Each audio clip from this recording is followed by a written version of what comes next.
Hi, I'm Sumid, and I am representing Team Nashville that is working to identify adverse police incidents before they occur. This country has recently seen several high-profile adverse police-citizen interactions. Thankfully, these interactions are rare. Only a few thousand of the 60 million times a year that police and citizens interact in the United States does an adverse incident occur. But if you're one of the people involved, the consequences can be dire, and as we've seen, sometimes even deadly. Even for the rest of us, adverse interactions are bad. They serve to degrade police trust by citizens, and that means that it's hard for good police officers to do good police work, and ultimately it makes neighborhoods less safe. So, this summer, Data Science for Social Good is partnering with two police departments, the Metro Nashville Police Department in Tennessee and the Charlotte-Mecklenburg Police Department. These two departments should really be commended for taking a proactive stance and a data-driven approach to identify police officers at risk of having an adverse incident before it occurs. So what is an adverse incident? For the purposes of the work that we are doing, we define an adverse incident as any one of the following three things. First, an adverse incident is any time use of force occurs that the department deems to be improper. It is also any accident or injury either to a civilian or the officer that was deemed to be preventable. And finally, it's any serious complaint from either a colleague or a citizen that was sustained and led to a disciplinary action on the part of the department. Our work this summer has been to use the data that we have available to predict incidents like these before they occur.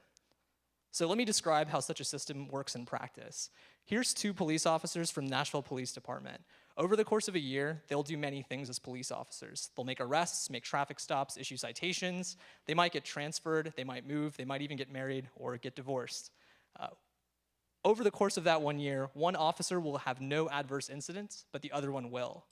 Our job is to use all of the data that we have available about what they did that year, plus who they are, to identify which of these officers is which.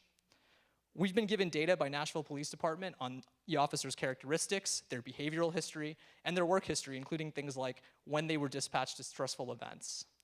We use this data to predict which of these officers is at low risk of having an adverse incident and which officer is at high risk of having adverse incidents.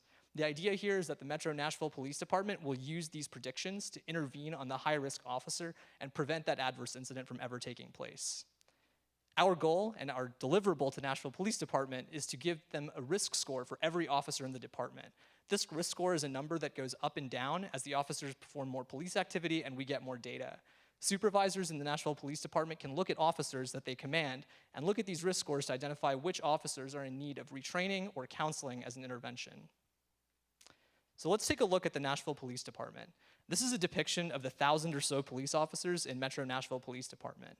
In the course of any year, about 5% or 50 officers will go on to have an adverse incident.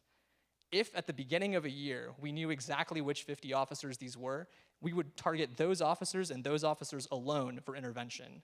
We would intervene on them with training or counseling and avoid all of the adverse incidents that occur in Nashville in a given year. Of course, at the beginning of the year, you don't know which officers are going to have an adverse incident. So what a lot of police departments do is what's called as a threshold-based model. This is a model that flags as high-risk officers who, for example, have more than 3 disciplinary complaints in a given month. That model flags those officers as high risks and intervenes on those. If such a model were implemented in Nashville, it would correctly identify 80% of the police officers that would go on to have an adverse incident in that year. But it would also flag 2/3 of the entire police department. This is bad for a couple of reasons. First, no police department has the resources to intervene on 2/3 of their workforce. Second, even if they did, any early intervention system that's predicting that 2/3 of all of your police officers are going to have an adverse incident when only 5% of them actually do is not going to be taken seriously by supervisors. It will eventually become ineffective. By contrast, the machine learning-based approach that we've taken also flags 80% of all officers that will go on to have an adverse incident, but only requires intervention on 30% of them. Moreover, we don't just provide a flag that says whether an officer will or will not have an adverse incident. We provide a risk score that can be used by supervisors to, at their discretion, decide whether to intervene or not.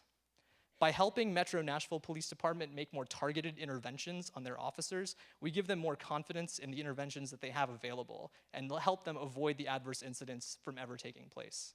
Thank you.